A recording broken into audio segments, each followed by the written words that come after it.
On the last day of testing, the FIA announced that it had reached a settlement with the Scuderia Ferrari. In this video, I'm gonna be reacting to it and tell you what I think.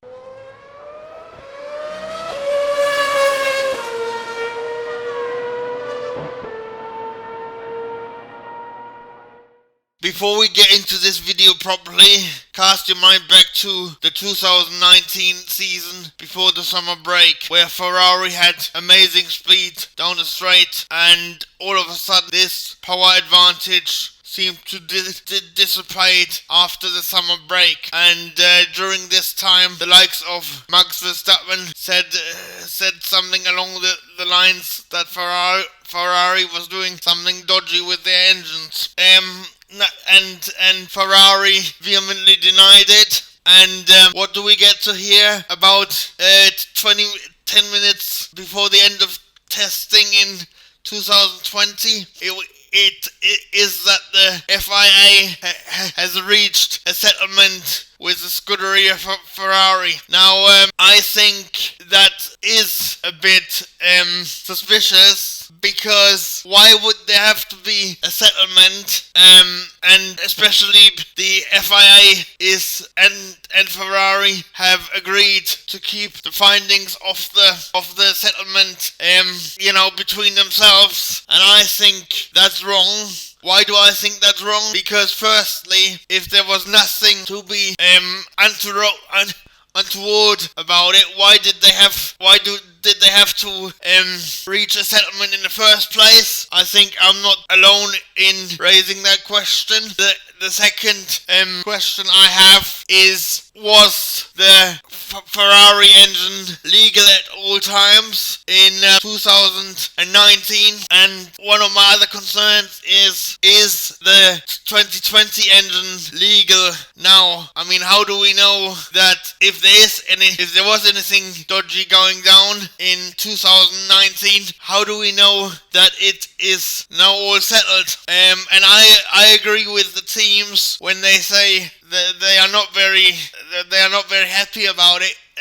Although they haven't officially made any claims to any protests or anything, but the more I think about it, I mean, what does that mean for the likes of Alfa Romeo and the Haas F1 team, for example? I mean, did they have the same engine configuration last year, and should they really be included in that investigation as well, given that they are customer teams? I mean, it does leave a bittersweet taste,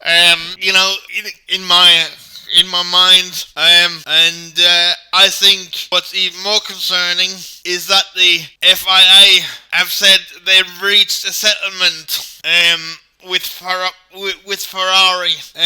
Now, I don't want to be killed for this, but just a reminder that Jean Todt used to be the very high up in Ferrari.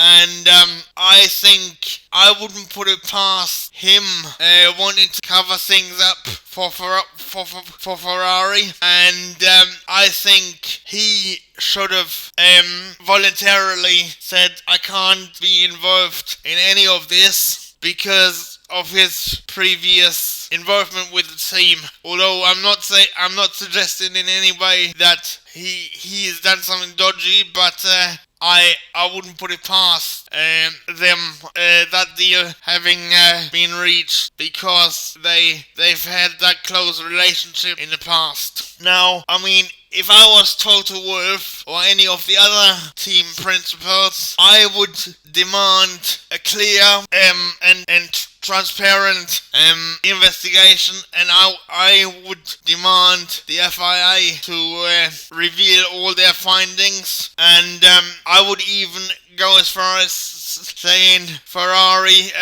cannot race for in the 2020 season. Just in case that there was anything dodgy going down. And I mean, we don't know how much development went down in 2019 for the 2020 season. So essentially, my question would be, is the 2020 power unit legal for this season? So, but this is just what I think. Let me know what you guys think in the comments below. I mean, I must admit, I do not think that there is going to be any punishment or any reprimands for Ferrari if they are found to be having done anything untoward because of the fact that it is Ferrari, and I can't see the FIA reprimanding the longest serving team in Formula 1. But my question to you is that fair? And all I'm asking for is that that everybody is transparent. And I mean, that when I first heard about it, my first reaction was Formula 1 is beginning to get corrupt. And I don't want that as a Formula 1 fan. I really don't.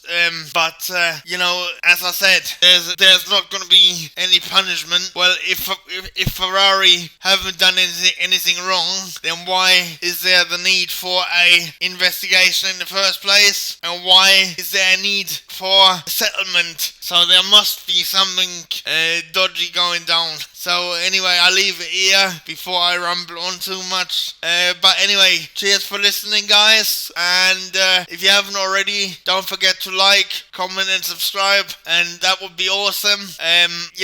We are hammering toward the 1,000 subscriber mark.